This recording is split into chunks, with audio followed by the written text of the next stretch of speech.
கிறிஸ்துவுக்குள் அன்பான வாலிப தம்பி தங்கச்சி எல்லோருக்கும் இயேசு கிறிஸ்துவின் இனிய நாமத்தில் எங்கள் அன்பின் வாழ்த்துக்கள். இந்த நாளிலும் பரம தகப்பன் இயேசு உங்களுக்கு கொடுக்கிற வார்த்தை சங்கீதம் 147 1ஆம் வசனத்தினுடைய பின்பாகம். துதித்தலே இன்பமும் ஏற்றதுமாயிருக்கிறது. ஆமென்.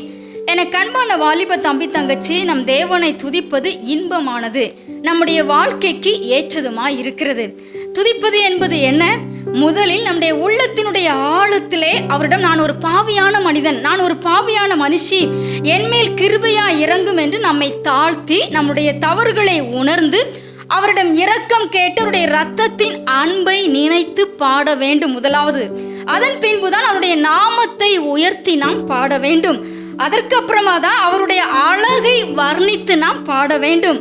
அப்புறமா அவருடைய வல்லமையை உணர்ந்து நீங்க தனியா அவரோடு மட்டும் ஐக்கியப்பட்டு அவரை துதித்து பாருங்கள்.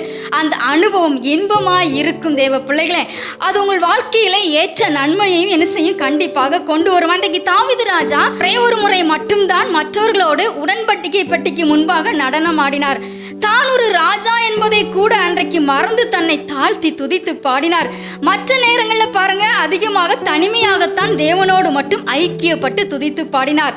நீங்களோ தனிமையில் ஏசப்பாவோடு இணைந்து அவர் எப்படி உங்களை துதிக்க சொல்லுகிறாரோ அதன்படியே நீங்க பாடி துதிக்கும் பொழுது கண்டிப்பாக உங்கள் வாழ்க்கையிலே இன்பமும் ஏற்ற நன்மையும் அது தானாய் கொண்டு வந்து சேர்க்கும். ஆமென். God bless you.